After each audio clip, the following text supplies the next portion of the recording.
Hello and welcome to WION Live broadcast from Washington DC. I'm Nick Harper and these are the headlines.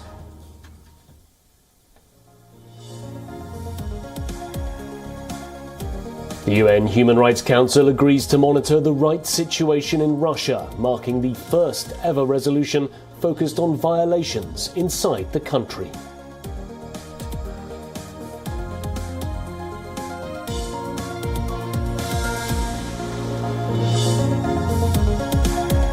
Iranian officials publish medical reports on Mahsa Amin's death, saying the death of the Iranian Kurdish woman was caused by illness rather than blows or beatings.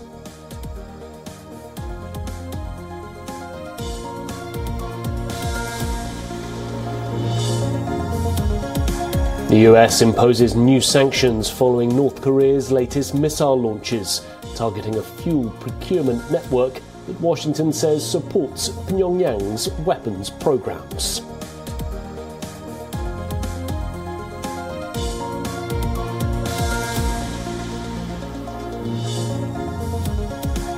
Taiwan Economy Minister will visit the United States next week to respond to what Taipei calls concerns about supply chains and geopolitical issues.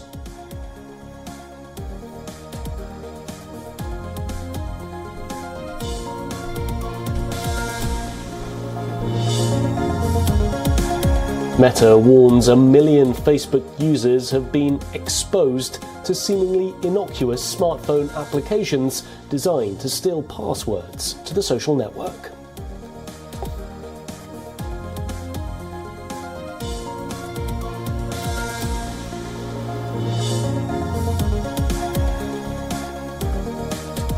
For the first time since the Cold War, a potential nuclear threat is gripping the world. The Russia-Ukraine war is now taking a dangerous course, something that the US president calls an Armageddon threat.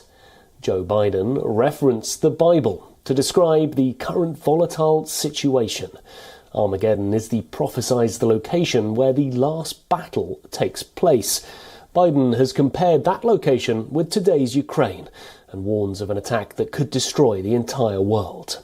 Russia has clearly said it will take all means necessary to defend its land, which means potentially nuclear weapons are not off the table. Biden also said that Vladimir Putin is not joking with his nuclear threats. What this means is that Putin might look towards chemical weapons as well to try and overturn the losses that his military has faced. The threat is growing real by the day. The month of September was a game changer for both Ukraine and Russia. Moscow claims to have annexed Donetsk, Luhansk and parts of Kherson and Zaporizhia. But at the same time, Russian forces are now withdrawing from some of those very regions that they've annexed. Ukraine claims to be making fresh gains in the eastern part of the country.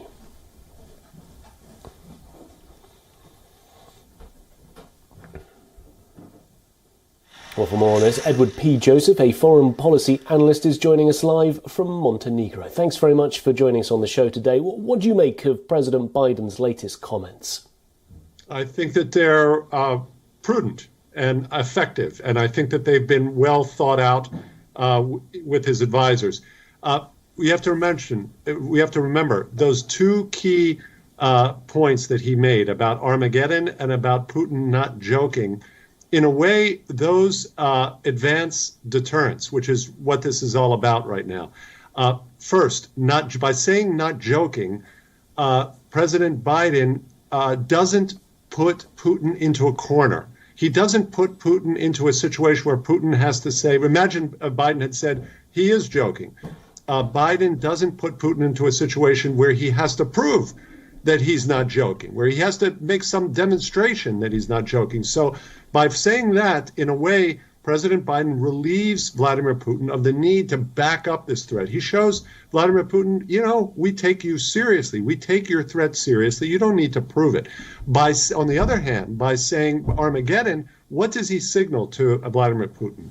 He signals that we will not be cowed. We will not capitulate to nuclear blackmail, because the only way you get to Armageddon, of course, is by a series of escalations where the U.S. would respond and then Russia in turn would respond. But by mentioning Armageddon, Biden signals to Putin that the U.S. will not back down, not give in to nuclear blackmail, but in a way that doesn't humiliate or insult or further put Putin into a corner. So I believe it was a calculated remark, comes in the context of the signals that the White House has given already in this context. Please.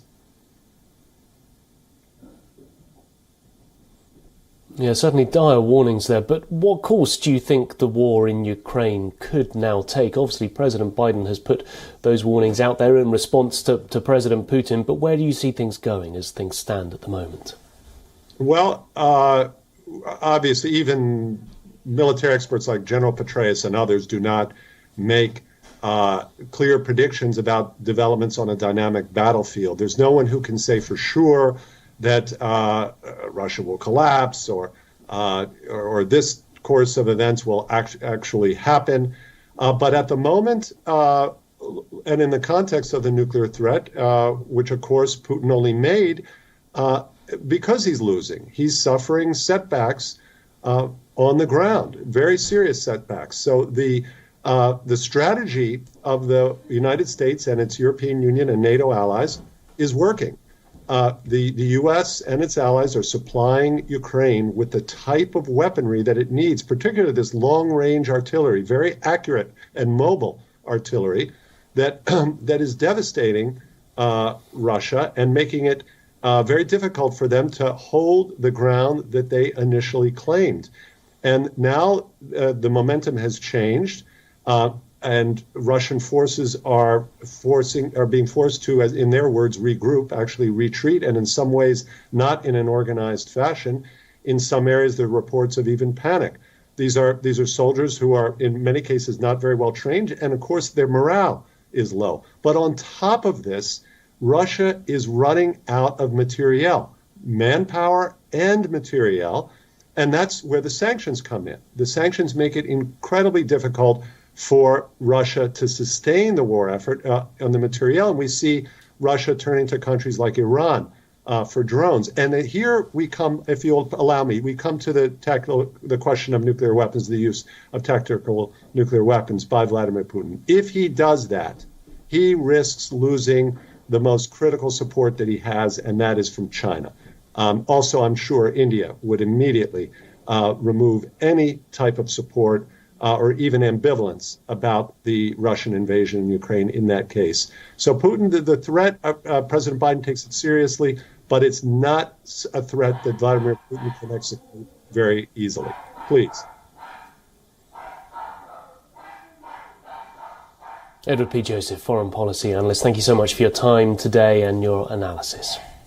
Thank you. Well, moving on, US President Joe Biden's son, Hunter Biden, is on the Federal Bureau of Investigation's radar. According to media reports, the agency has gathered enough evidence to charge him with tax crimes and making a false statement to buy a gun. Hunter Biden has been under federal investigation since 2018. The decision on whether to file criminal charges now rests with the U.S. Attorney in Delaware, David C. Weiss, who's a Trump administration holdover. Hunter Biden's lawyer said he had not been contacted by federal agents. He called all the media reports on the alleged tax fraud inherently biased, one-sided and inaccurate. Joe Biden's 52-year-old son is a lawyer and a lobbyist who's worked abroad, including in China and Ukraine. He was discharged from the US Navy in 2014 after a positive cocaine test. The initial probe into Hunter's case was centered around his finances related to his overseas businesses. However, over time, the investigation began to focus on tax fraud and false statements made on paperwork used to purchase a firearm in 2018. The younger Biden has admitted to a troubled life and a previous massive drug addiction. However, the father-son duo have denied engagement in any illegal activity. Hunter first admitted knowledge of an investigation in December 2020, saying that he was confident that an objective review will show that he handled affairs legally with the benefit of professional tax advisors. Hunter Biden has long been a target of scrutiny. Republicans have vowed to investigate him in the House of Representatives if they win a majority of seats in next month's midterm congressional elections. In September, more than 30 Senate Republicans asked Biden's Attorney General to give federal prosecutor Weiss special counsel protections and authorities to safeguard the independence of the investigation.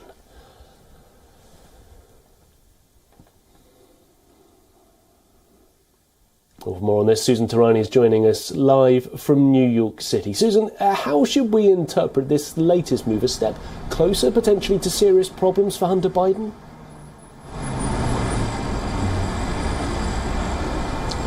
Yeah, Nick, it's interesting. There's never been a shortage of evidence against Hunter Biden. What there has been is a shortage of and a lack of interest, really, to pursue this. And it seems that this leak is really putting the pressure on the Justice Department to do something and go after Hunter Biden right before the midterm elections, considering the fact that he has been accused and there's evidence against him of far more greater crimes than what we're seeing right now. So it really surpasses a lot more of this. And a bigger investigation is underway in the Senate should the Republicans take over. The concern is whether or not, if this Justice Department issue with the tax and the guns go forward, then it would hamper the other serious crimes of national security issues, and whether or not Joe Biden, the father, was involved in some kind of dealings overseas with his son, so on and so forth. It would hamper, serious issues like that.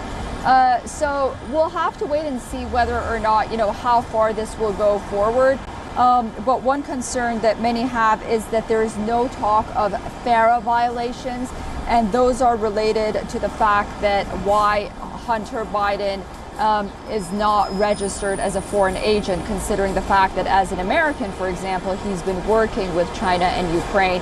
And he was in a similar situation as individuals like Paul Manafort during the Trump administration.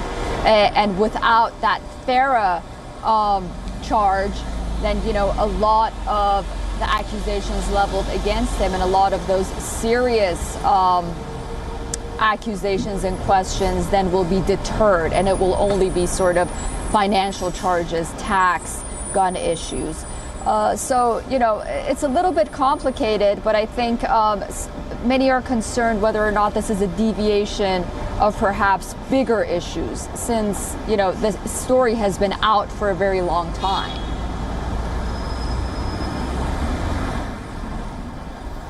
Susan, thank you. That was Susan Tarani joining us live from New York City.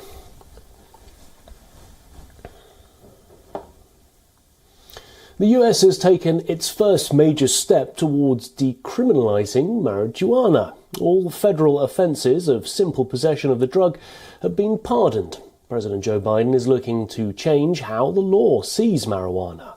He says the punishment has ruined too many American lives, and that the convictions are mostly racially charged. Officials say over 6,500 people could be affected by the pardons, most of whom experts say are denied employment, housing, and educational opportunities. Well, I think it makes sense just because it shouldn't be classified as those other hard drugs that are out there. I've felt that all my life. Living in Colorado, we've already made the decision to not go that route and to make sure that it's not a criminalized issue. I believe that there's a lot of people in the prison system that shouldn't be in the system because of this particular crazy law. If alcohol's legalized, cigarettes legalized, they do more damage internally. So I feel people who are in jail for that kind of stuff should be free. There's much worse drugs out there that need taken off the streets. So focusing on things that are legal in one place and illegal in another, you need to balance out, is it good or bad, So, yeah. Experts say the move will not stop with a pardon. Biden has already urged governors to take the same course. The health department will be asked to review the rules around marijuana. Currently, the drug is in the same category as heroin and LSD. It's a major campaign pledge for Joe Biden, but experts say the timing is perhaps suspect. The announcement comes a month ahead of the November elections. It'll decide who controls Congress, and Biden seems to be targeting younger voters. Many of his Democratic comrades are also banking on this policy change, like Pennsylvania Governor John Fetterman. He's made the issue of marijuana legalization central to his campaign. At the same time, Democrats are also trying to brush off allegations that they are soft on crime. The global cannabis industry is forecast to hit $55 billion in sales by 2026. With the US market growing to $40 billion by then, the latest decision by Biden will make these numbers skyrocket within months. Shares of cannabis growers and sellers are seeing a rise as we speak.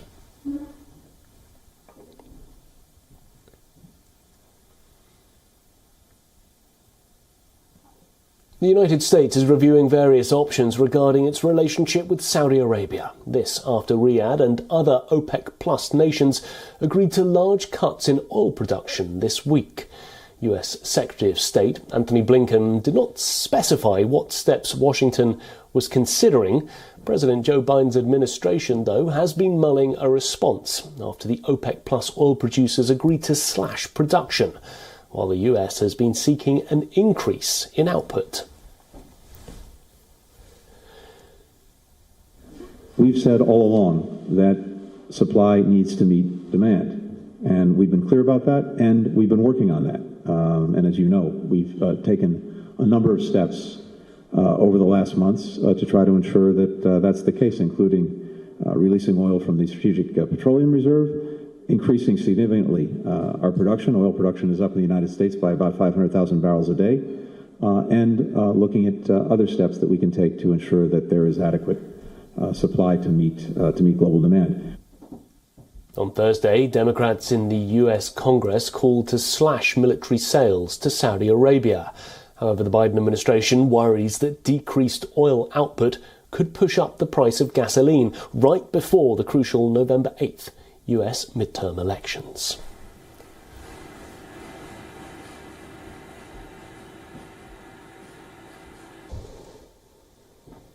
Well, moving on now, in a major blow to Uyghur Muslims, the UNHCR has turned down a debate on China's crackdown in Xinjiang. Among the 47-member council, 17 voted in favour, but 19 members voted against and 11 abstained. The surprise victory for China was met with a burst of applause at the Human Rights Council. 在大多数人权理事会成员反对操弄涉疆问题、反对搞人权问题政治化的情况下，美西方强推这一决定草案，目的根本不是对话合作，而是制造分裂与对抗，创设将国别人权问题引入人权理事会的危险捷径。今天他们针对中国，明天他们就会针对任何一个发展中国家。 Members of the Human Rights Council, we are here to raise situations of systemic discrimination. We are here to discuss the most serious human rights violations and abuses wherever and by whomever they are committed. There can be no doubt about the gravity and the scale of what has been reported in Xinjiang warrants such a debate. Well, let's break down the votes for you. In an expected move, China rejected the debate proposal. All African members, except Somalia, followed Beijing, and a majority of 13 Asian nations also joined the Chinese camp.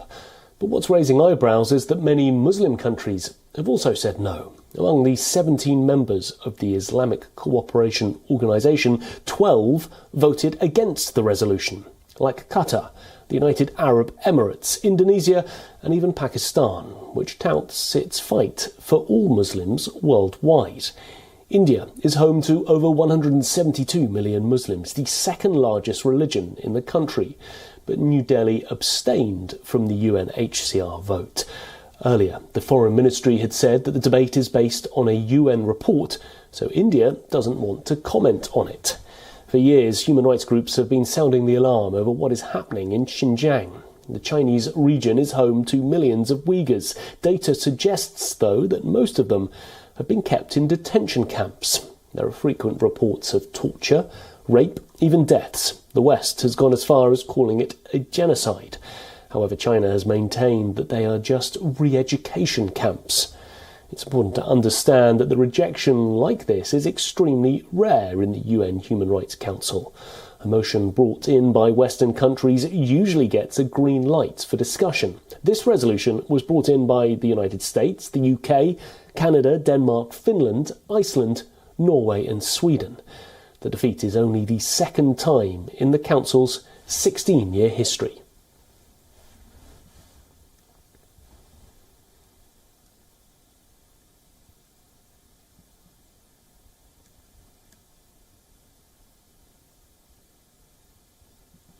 Well, what comes to mind when I say the word snow? Is it a snowman, polar bear, or perhaps skiing and snowboarding? Well, in New Zealand, the Te ski area has closed 3 weeks early, as there's not enough snow. Our next report looks at how this disastrous season is raising questions about the future of skiing and snowboarding in a nation known for an outdoor adventure destination. Take a look.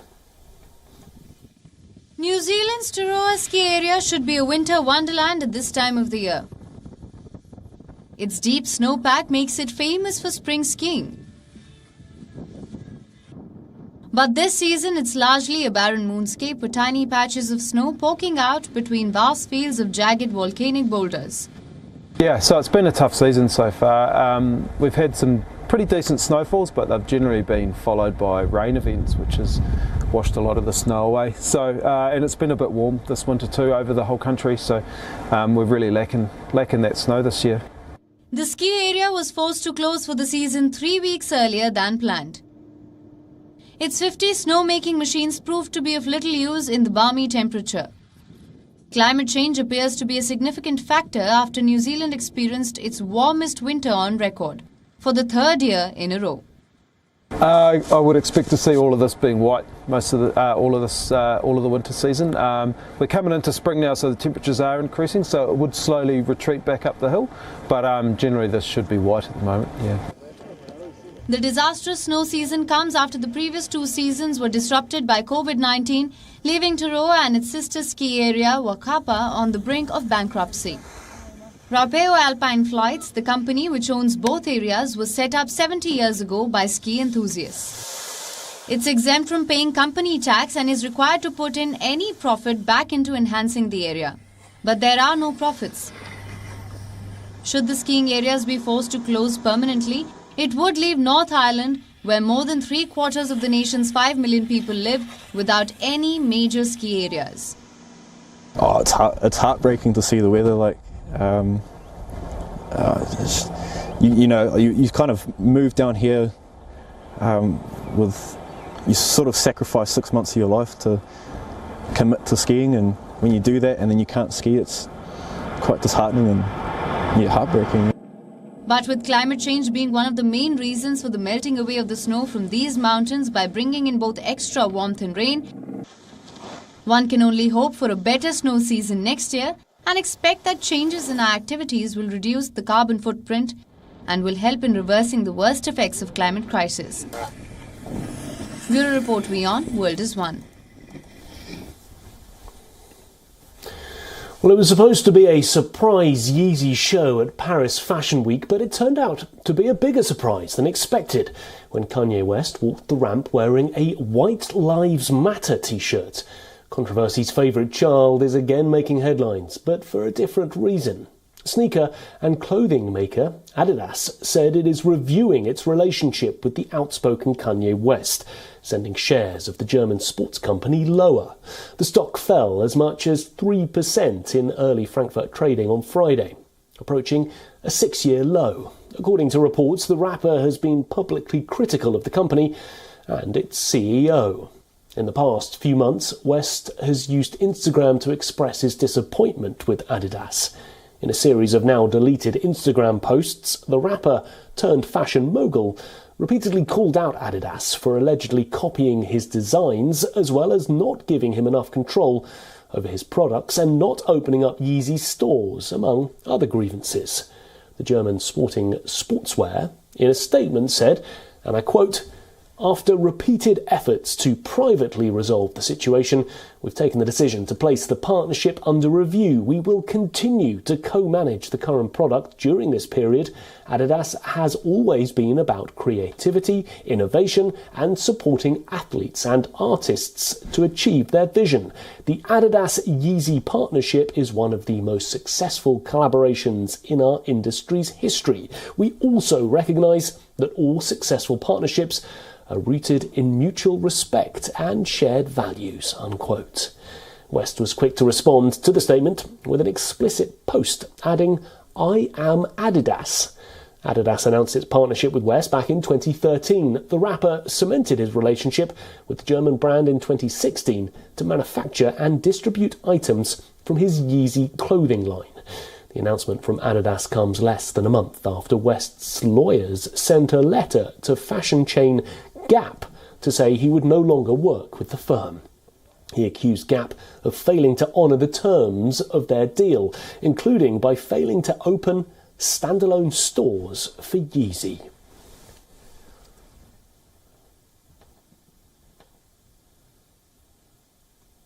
Well, that's a wrap on today's edition of WION Live Broadcast. Thanks very much for joining us. Hope you have a good rest of the day, and we'll be back again Monday morning. See you then.